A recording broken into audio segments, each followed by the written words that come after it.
Él ahora es precandidato presidencial y por supuesto viene al Informativo Digital Colmundo a hablar de esas propuestas para el país de cara a los comicios 2026. Doctor Camilo Romero, bienvenido a Colmundo Radio. Bueno, hola Paola, un gustazo saludarte, qué bueno poder saludar aquí a este equipo de trabajo, a todos en Colmundo, por supuesto a los oyentes. Gracias, le devuelvo al doctor para que estemos conversando tranquilos ya casi mediodía de viernes.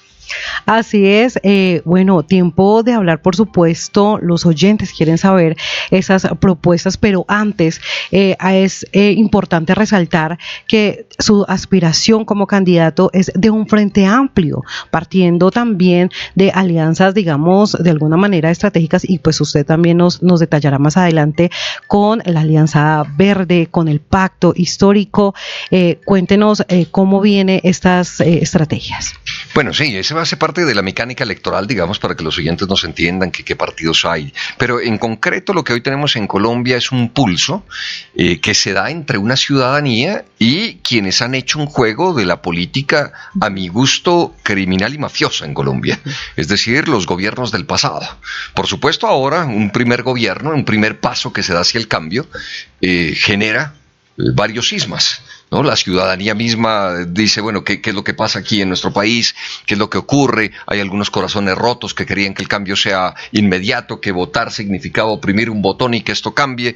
Y hay otros que entendemos que esto significa un pulso con un viejo poder criminal y mafioso en este país. Entonces, lo que estamos proponiendo desde la gente y desde la ciudadanía no es otra cosa, sino ser capaces de juntarse en ese mecanismo que será el Frente Amplio. El Frente Amplio será una gran coalición de ciudadanía, de partidos progresistas, alternativos en Colombia que buscan afianzar un cambio. ¿Nosotros qué proponemos? Un cambio seguro, nosotros proponemos un cambio con garantías, proponemos un cambio que le dé y le devuelva la dignidad al pueblo colombiano. Miren lo que ha pasado.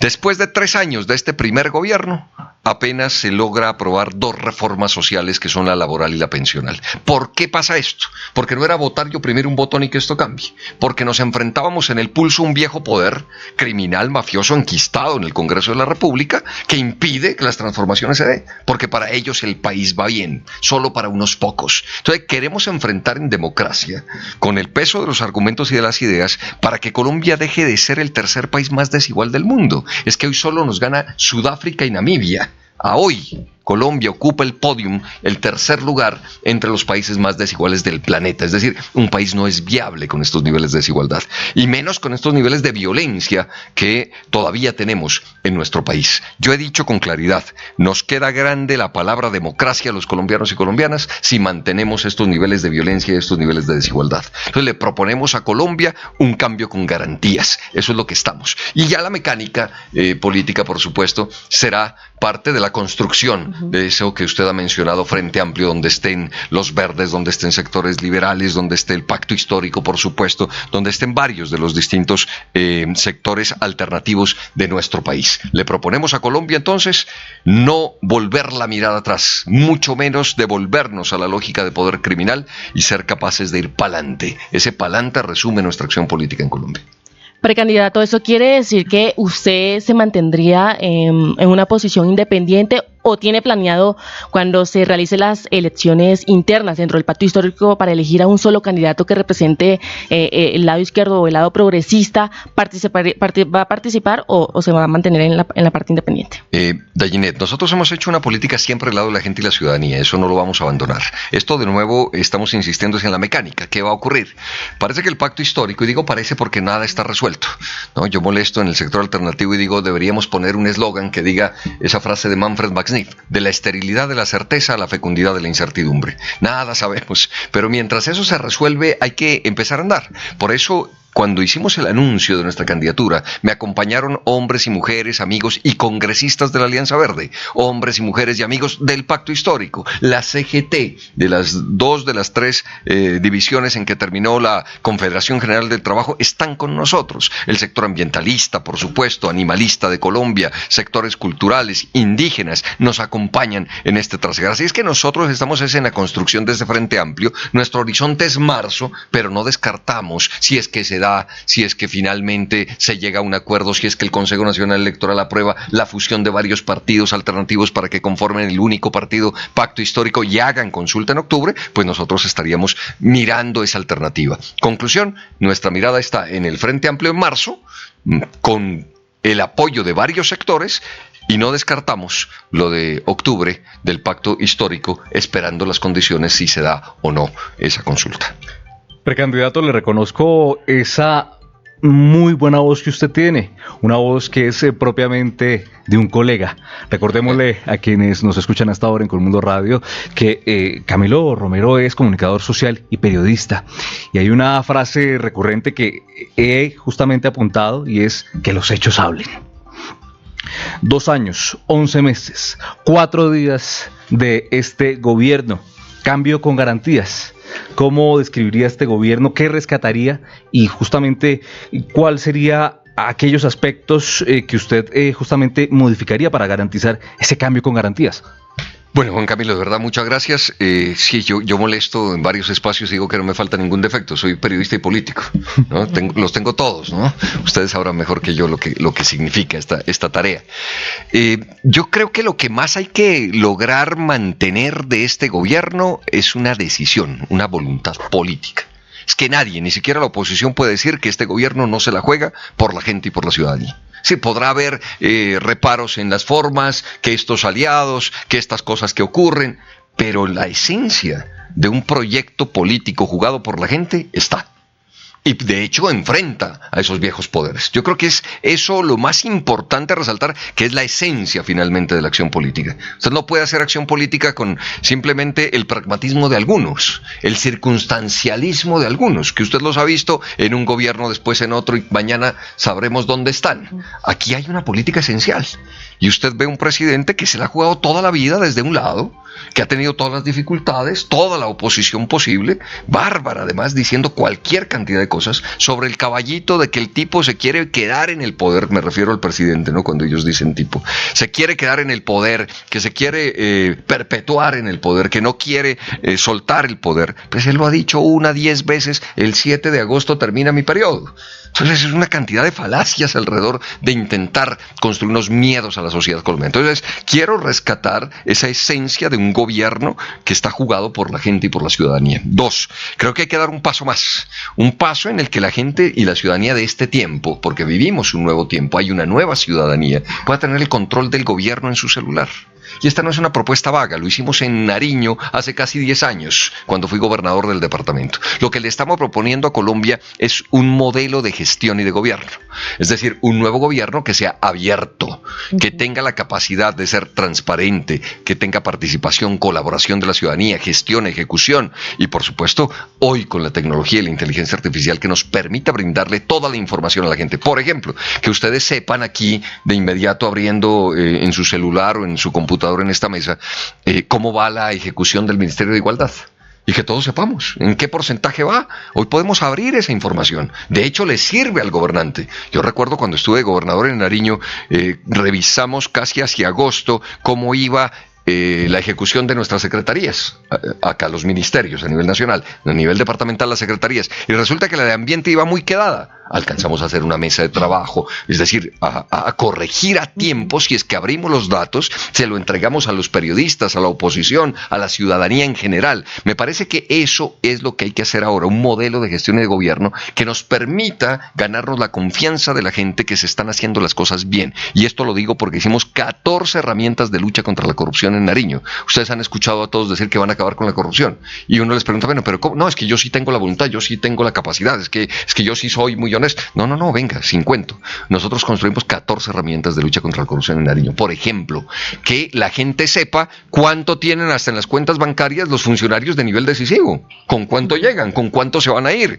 cuánto se ha incrementado año a año la riqueza de estos funcionarios. Es decir, que la gente tenga el control de su gobierno, de sus funcionarios, que sepamos cuánto dinero hay para deporte en Colombia, cuánto para educación, para qué programas, para qué proyectos, quiénes son los contratistas, quiénes son los funcionarios que deben llevar a cabo esto. Así es que le proponemos a Colombia un modelo de gestión que se llama gobierno abierto.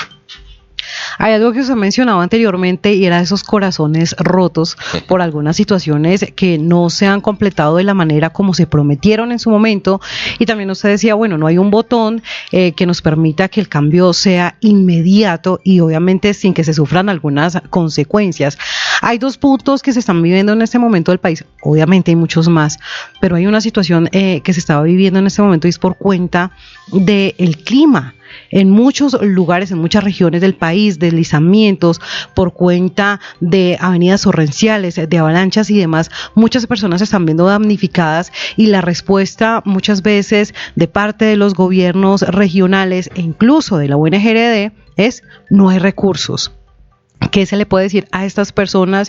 Porque el hecho de responderles no hay dinero, o más recientemente el sismo que se presentó en Cundinamarca, en Paratebueno, y también esa respuesta que nos daban desde la alcaldía de este municipio es: podemos tener comida, eso es fácil tenerlo, pero ¿cómo reconstruimos las casas? ¿Cómo le damos de vuelta a los negocios que tenían muchos pequeños empresarios?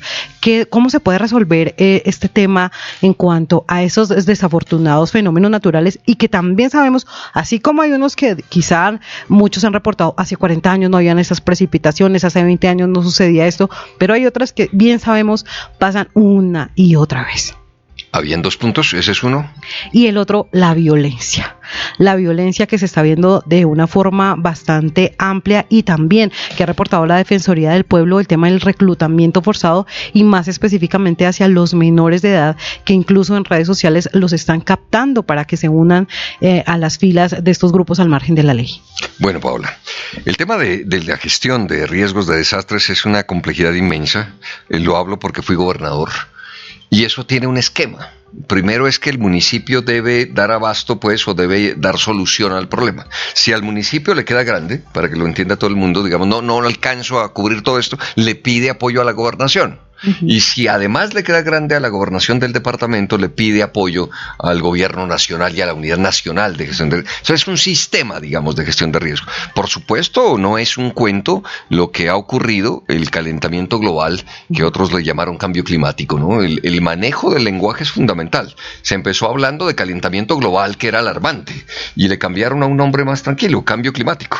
Pero la realidad de esto hoy, por supuesto, y es un fenómeno global, impacta a todos y todas. Es decir, ya no podemos quedarnos simplemente en ese anécdota de que hay algunos negacionistas, ¿no? Que justamente niegan que exista el cambio climático, ¿no? Hay algunos que se niegan a creer que eso es una realidad, que dicen que simplemente son ciclos del calentamiento de la Tierra, tienen sus argumentos, bueno, argumentos por llamarlo de alguna manera. La evidencia es concreta, la ciencia está con nosotros y dice, cuidado, aquí hay un calentamiento global, por supuesto hay un cambio climático y allí hay que tener en cuenta esto de una manera más integral. Los fenómenos, los efectos mejor, los que tú planteas son los de la realidad del pueblo colombiano. A nosotros nos ocurrieron 20 deslizamientos, ocurre esto en época invernal muy fuerte en los territorios y allí se requiere esa presencia que para mí debe ser integral del Estado en el territorio. Nos falta mucho. Cuando hablo de que la democracia nos queda grande con estos niveles de violencia, para tu segunda pregunta,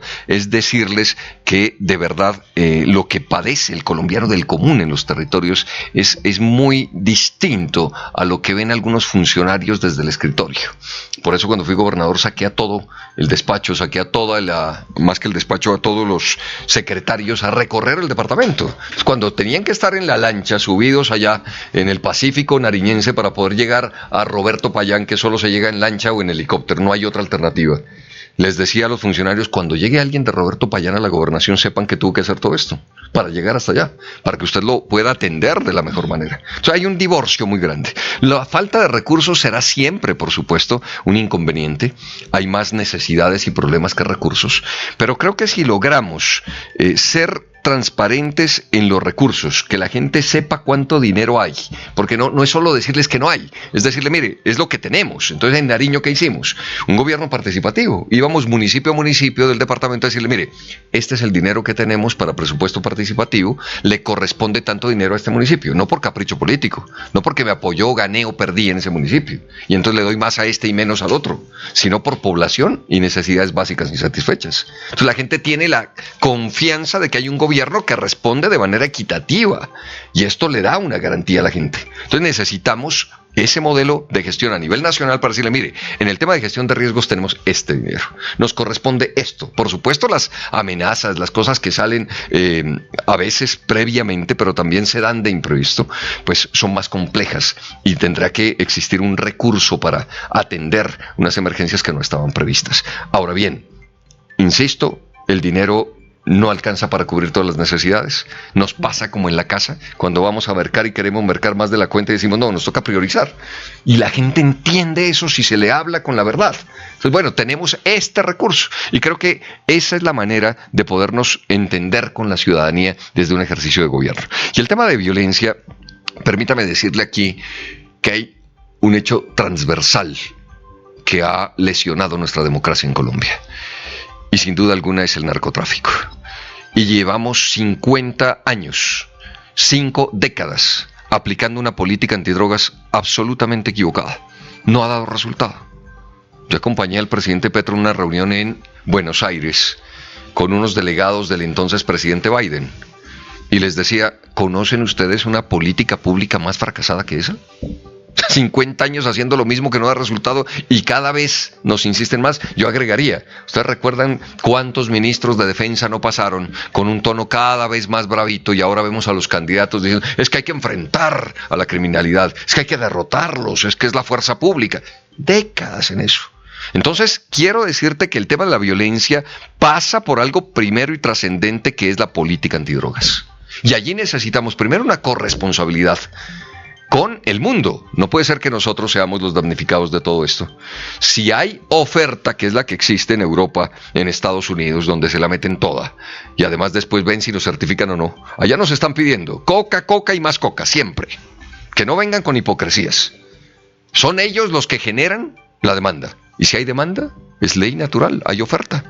Entonces aquí en nuestro país se vive eso, y eso complejiza el ejercicio de una democracia en paz, que es lo que debería tener cualquier país civilizado y en democracia. La violencia entonces parte no solo de un ejercicio de un trípode, paz, seguridad, convivencia, sino que está atravesada en nuestro país por el narcotráfico y por la violencia. Y entonces necesitamos abordar una lucha antidrogas que tenga que ver más con la realidad de la gente. Por eso para mí nos hemos quedado cortos en este gobierno en la sustitución de cultivos de uso ilícito, porque aquí tampoco es decir, no, todo está bien, todo va bien. No, hay que reconocer, y si hay errores hay que corregirlos, y por ejemplo este gobierno tiene que corregir de inmediato el asunto de la sustitución de cultivos de uso ilícito para que sea más efectivo en los territorios. Gobernador de Nariño y ahora precandidato presidencial Camilo Romero.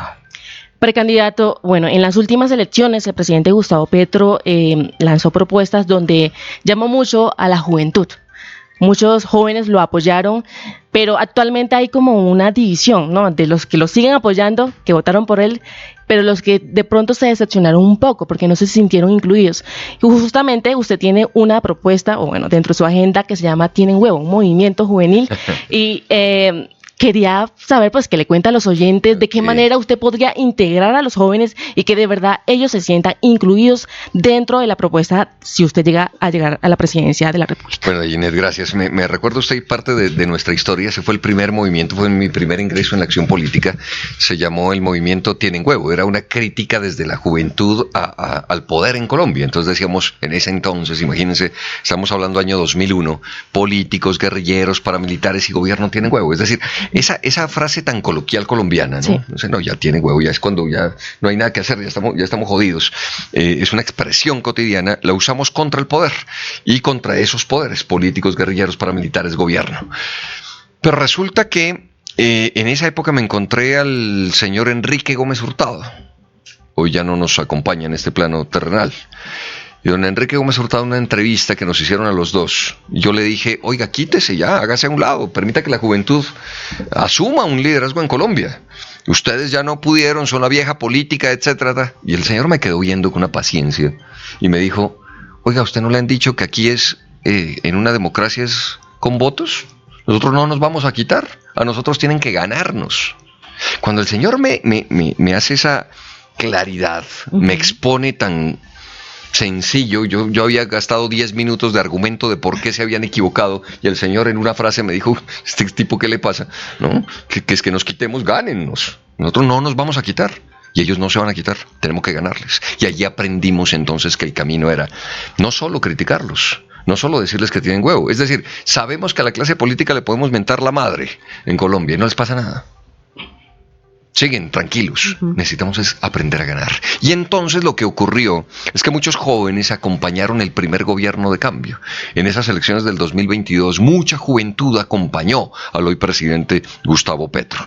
Y digo que allí yo diferencio entre quienes pueden entender que este es un pulso con un poder enquistado, un poder criminal mafioso en el establecimiento colombiano, y quienes querían que el cambio, insisto, era votar, que se oprima un botón y que haya cambio. Entonces, claro, allí puede haber una desilusión en ese sector de la población, que no tiene además por qué entender todas las dinámicas de lo que eso implica, que le dijeron cambiemos y no hay el cambio que quería de inmediato. Puedo entenderlos, yo le llamo corazones rotos, pero tengo una certeza. Es que llega el momento de elecciones y esa ciudadanía y el país y la gente cada vez comprende más la dinámica de lo que significa la política, un pulso. No es simplemente que nos metimos aquí a ver cómo administramos. Habrá unos que hacen política dicen, no, es que hagamos las cosas bien y bonito. Los felicito y cuando esté en Suiza vuelvo a votar por ellos. Pero mientras estemos en este país, tengamos este nivel de desigualdad, hacer políticas para cambiar a Colombia. No puede tener otro. Y los otros para mantener sus privilegios. Ahí está. Ese es el pulso de la sociedad. Entonces yo sí creo en los corazones rotos, que llegará el momento en el que tengan que decidir y no los veo por más bravos que estén. Esto nos pasa en lo cotidiano también. A veces uno siente como el corazón roto y dice, no más. Y ahí vuelve y está. Y yo estoy convencido que estos hombres y mujeres de Colombia, sobre todo jóvenes, que hoy tienen ese corazón roto, les llegará el momento de decir, bueno, y entonces nos vamos a votar por estos tipos de la lógica del pasado. Nos vamos a poner a votar por esta gente que dice que hace una política bonita en medio de Colombia para administrar el establecimiento y que no pase nada. ¿O vamos a volver a darle una oportunidad? Y por eso hablo de un cambio con garantías, por eso hablo de un cambio que sea sensato para todos y todas. Así es que nuestra propuesta, por supuesto, recoge no solo nuestra historia del movimiento Tienen Huevo, sino además esta juventud que se la midió por el cambio, que se la jugó por el cambio y que tiene que decidir si se queda con el corazón roto y eso significa entregar su corazón, su vida, su conciencia a la lógica del pasado criminal de la política en Colombia, o es capaz de dar un paso que tenemos que dar todos, de aprender de lo que ha ocurrido ahora, de corregir lo que tengamos que corregir, pero de tener la entereza de decir pa'lante. Esa es nuestra propuesta. En ese sentido, si bien para llegar a un cambio real se necesita de un proceso de ensayo y errores y de seguir trabajando y trabajando y trabajando, el próximo año ya son 4 años con esta presidencia bajo Gustavo Petro, pero ¿cuánto tiempo se necesita para poder decir oprimimos el botón y ya cambió? ¿Cuánto tiempo? Primero, no hay nada en donde usted oprime el botón y ya está, digo, en la vida real, ¿no? Nos pasa en otras cosas, pero en la vida real es muy complejo. Si tú haces un balance, después de 200 años tienes estos 3 años de un gobierno alternativo, eso te da casi el 98% del tiempo gobernado por los mismos de siempre y un 2% gobernado desde una lógica distinta, que es lo que hay que reconocer en este ejercicio de gobierno. Para mí, ¿cuánto se necesita y qué se necesita? Va de acuerdo, por ejemplo, a si somos capaces de conseguir las mayorías en el Congreso de la República. Le quedó claro a la ciudadanía con la reforma laboral que se está jugando. Un gobierno dispuesto a darle los derechos laborales a la gente. Y un Congreso de la República enquistado diciendo no lo vamos a permitir, no lo vamos a hacer y tardamos 3 años en eso. Si tenemos un Congreso decidido por el cambio, si tenemos un Congreso de mayorías alternativas, por supuesto esto va a avanzar más rápido. Pero entonces ahí es donde hay que tener un carácter y un criterio definido. La esencia está. Necesitamos un modelo de gestión y de gobierno y necesitamos mayorías. Entonces, el próximo marzo del 2026 se va a escoger Congreso de la República. El país tendrá que decidir qué camino toma. Profundizamos la posibilidad de que haya más alternativos, más progresistas, para que haya los cambios que nos permitan bajar la desigualdad y la violencia en Colombia, o no lo hacemos. Y habrá la posibilidad en mayo del 2026 de escoger presidente de la República. ¿Volvemos a la lógica del pasado, a los de siempre, o le apuntamos a corregir, insisto, lo que tengamos que corregir. El tiempo entonces depende de eso. ¿Somos mayorías o no? Hay gente esencial en la política, insisto, y gente circunstancial en la política.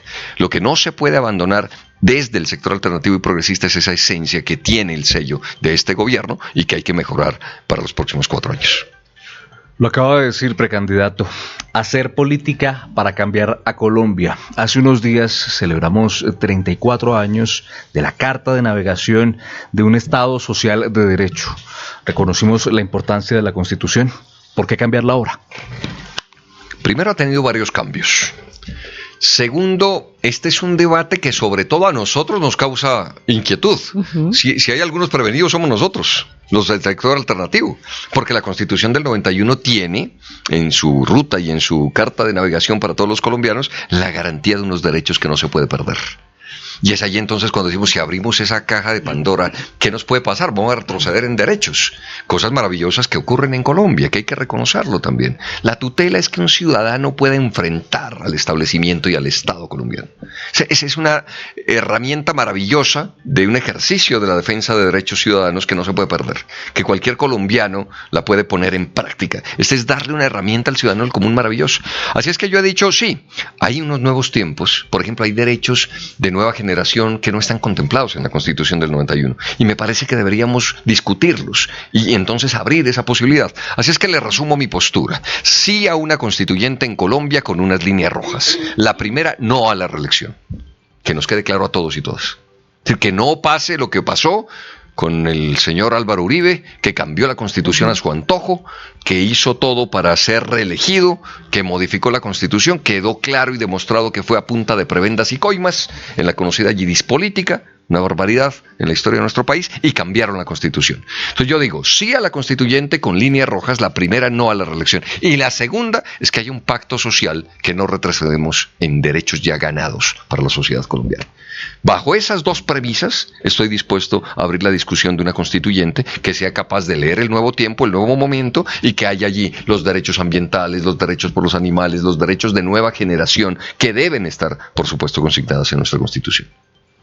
Hay un derecho precisamente que está siendo vulnerado en este momento y es el derecho a la vida, no solamente por cuenta de la inseguridad, de los hechos de violencia, sino que hay otro asunto en Colombia que se está viendo de verdad en una repartición de responsabilidades mientras hay alguien que está sufriendo las consecuencias, y es hablar del tema de salud. Ahora, en este momento, se están, digamos, de alguna manera botando la pelota de quién es el responsable de la deuda, de quién la paga, pero mientras tanto hay un grupo de personas que están sufriendo en carne propia e incluso pagando con su vida el tema de se interrumpen tratamientos, no hay medicamentos. Acá hemos hecho en el informativo digital Colmundo el seguimiento a muchos de esos casos particulares donde desde las asociaciones de pacientes y específicamente, por supuesto todos sufren estas consecuencias, pero especialmente los pacientes de alto costo que sufren enfermedades huérfanas, enfermedades terminales o enfermedades que requieren un tratamiento vital, medicamentos vitales. ¿Qué poder decir frente a esta situación? ¿Cuál es su visión de cómo se puede tomar un nuevo rumbo sin que esas transiciones, esos cambios que se están dando no afecten directamente a los pacientes? Yo creo que allí me llevas a una reflexión, Paola, necesariamente. Y es que el tema de la salud puede evidenciar que la acción política en lo público tiene unas consecuencias directas sobre la gente. Porque aquí tenemos mucha gente que dice, no, si a mí me da lo mismo, gane quien gane. Si yo voto o no voto, me da igual. Yo tengo que levantarme a trabajar todos los días. Yo tengo que seguir. Es un dicho muy popular. Pero mire cuando usted habla de un tema tan trascendente como el de la salud, que sí importa por quién vota. Entonces, por quienes convirtieron la salud en un negocio y convirtieron la CPS en el caminito y en el recorrido para robarse el dinero, o es que aquí se nos olvidó pues lo que pasó con varias EPS, el dinero que tomaron de la salud, que hasta construyeron campos de golf, que se robaron todo el dinero que era de la salud de los colombianos y colombianas, bajo una lógica. Es que lo público no funciona, entonces deben entrar los generosos privados a controlarnos cómo es que vamos a tener, la gestión del dinero de lo público. Y entonces crearon un caos durante años gigantesco, ¿sí? Ujú. Que llega, por supuesto, a un punto de crisis.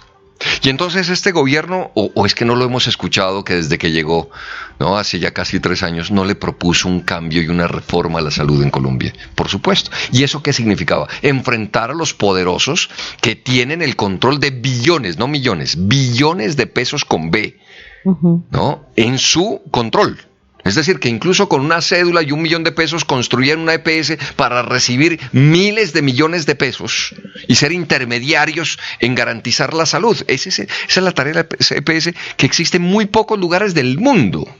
Entregarle los dineros públicos a unos privados para que por favor nos administren la salud a los colombianos y colombianas. Esas son las EPS, y allí se perdieron todos los recursos del mundo. Entonces llegó a un punto insostenible, y estamos en ese punto insostenible. Entonces, decidir por un cambio fue proponer una reforma a la salud, para que la salud sea un derecho fundamental y no un negocio de unos privados. Y allí estamos en la negación del Congreso de la República de esa reforma a la salud. Así es que los colombianos y colombianas deben saber que su voto cuenta, que su voto decide cuál es el camino a adoptar. Y entonces generaron una crisis que le toca asumir a este gobierno. Eso es como cuando uno paga los platos rotos, ¿no? O como cuando llega tarde alguien a la fiesta y le tocó lidiar a los borrachos. Eso le pasa a este gobierno. Se jodió el sistema de salud de tiempo atrás y llega a este punto y llega a este momento en el que hay que parar el negociado de la salud, y se encuentra usted a los que se apoderaron de ese dinero haciendo oposición con billones de pesos, porque ¿qué está en juego? Quitarles los recursos a ellos, a los que se han robado el recurso. ¿Usted cree que se van a quedar quietos? ¿Se van a quedar cruzados de brazo? Pues hacen todo lo posible. Y digo, una mafia metida allí en lo público. Y hemos visto entonces en concreto que el Congreso de la República, muchos congresistas financiados por las empresas de la salud, oponiéndose a esa reforma, porque saben lo que se les viene cuesta arriba. Tiene razón. ¿Quién queda damnificado en todo esto? El pueblo colombiano. El que tiene que, sin tener por qué comprender toda esta dinámica que les he contado ahora, pues lo que necesita es que lo puedan atender cuando vaya a un puesto de salud.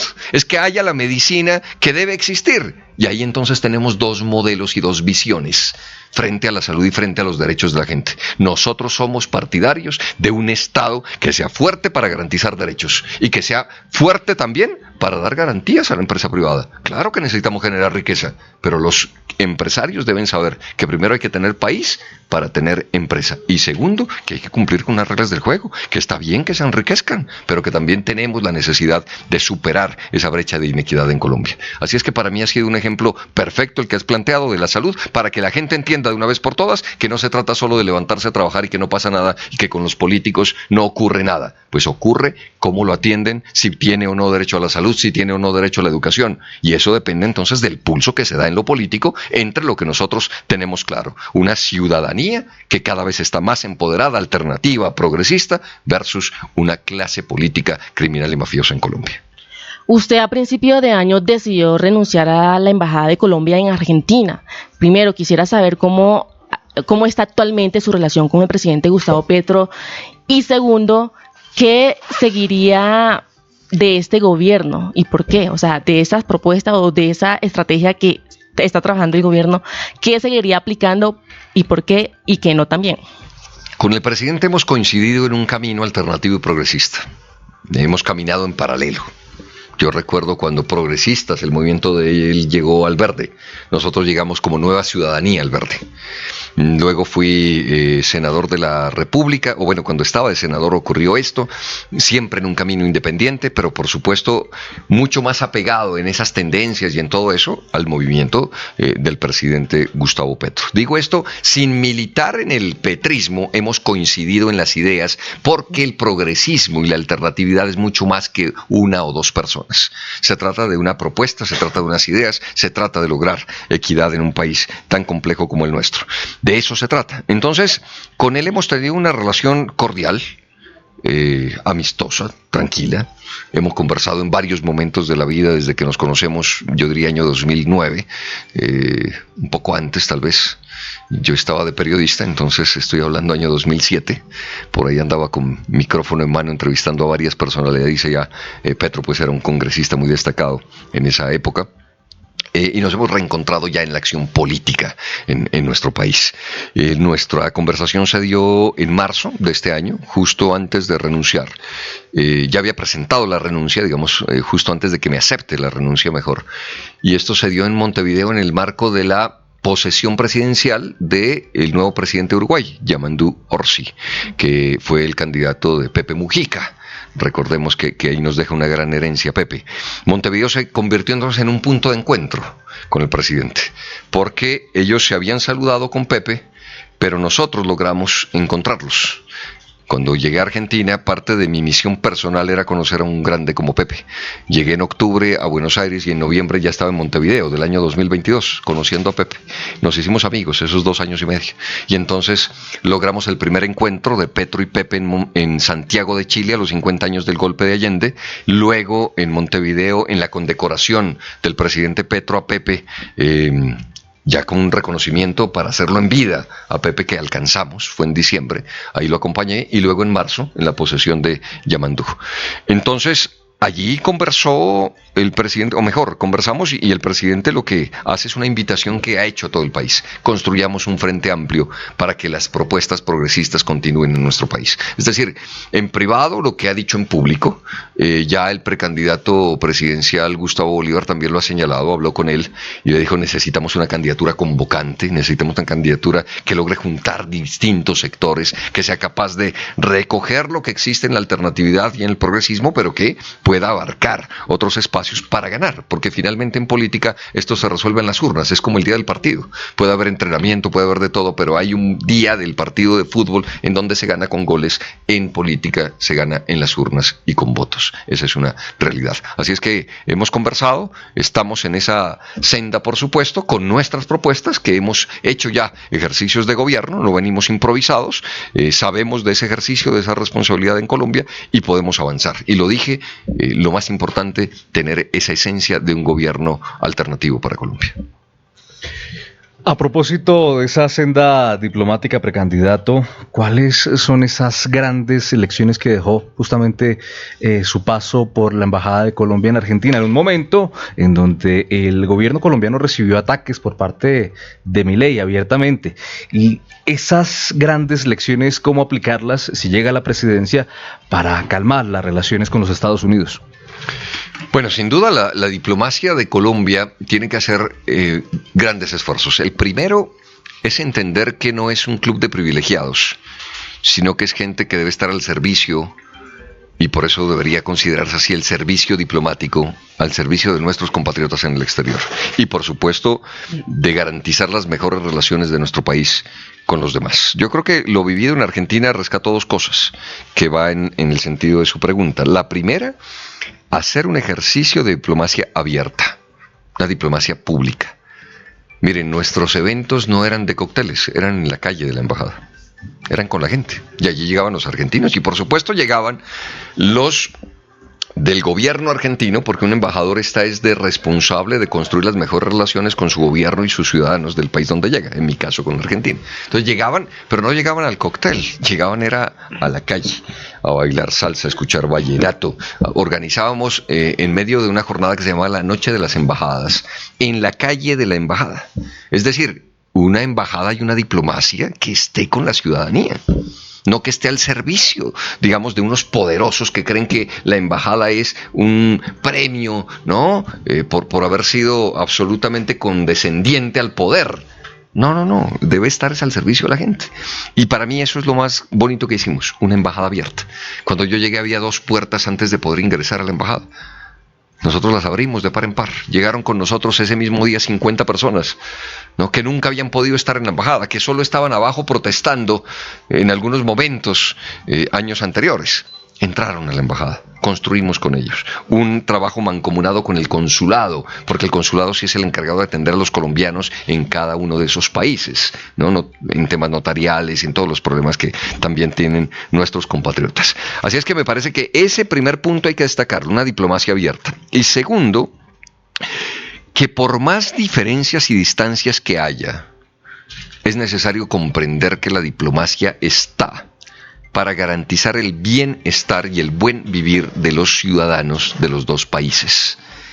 eso por encima de los gobiernos. Entonces la historia de Colombia y Argentina, por supuesto, es una historia de hace 200 años, es una historia mancomunada, es una historia de unos pueblos en lo cultural, en lo deportivo, en muchos aspectos que sobrepasa las diferencias de dos gobiernos. Y creo que esa fue la clave para que en medio de esto, que fueron 3 insultos seguidos de Milei a Petro, podamos llegar a una conclusión que duró esa crisis 2 meses y medio, casi 3 meses, y se logró conjurar, poniendo por encima siempre a la gente y la ciudadanía. Más que el ego, más que la prepotencia de un gobierno. Sin bajar las banderas de lo que significa y piensa un gobierno progresista. Siempre poniéndolas sobre la mesa, pero reconociendo que somos distintos. Pero que por la gente estamos dispuestos a dar lo mejor de cada lado y llegamos a un acuerdo de entendimiento y ustedes saben que ya Milei no volvió a pronunciarse en contra de Petro como lo hizo. Si logramos conjurar la crisis y eso es poniendo por encima el país y sobre todo la gente y la ciudadanía por encima de los gobiernos. Con nosotros en el informativo digital Colmundo, Camilo Romero, exgobernador de Nariño, exembajador de Colombia en Argentina y ahora precandidato presidencial. ¿Alguna consideración final para nuestros oyentes, para nuestra audiencia y sobre todo para aquellos que piensan diferente? Por supuesto que sí. Mi mensaje final, y les agradezco muchísimo este tiempo, esta extensa entrevista aquí a ustedes, al equipo de producción que está aquí atento y pendiente. Mi mensaje es uno, nos ha pasado de todo en la historia de nuestro país. Sin duda somos un país con un ADN complejo de aceptar y seguiremos negándonos a ello porque no creemos que sea ese nuestro destino, pero la violencia en medio de este ADN de los colombianos y colombianas, no es normal que eso nos ocurra.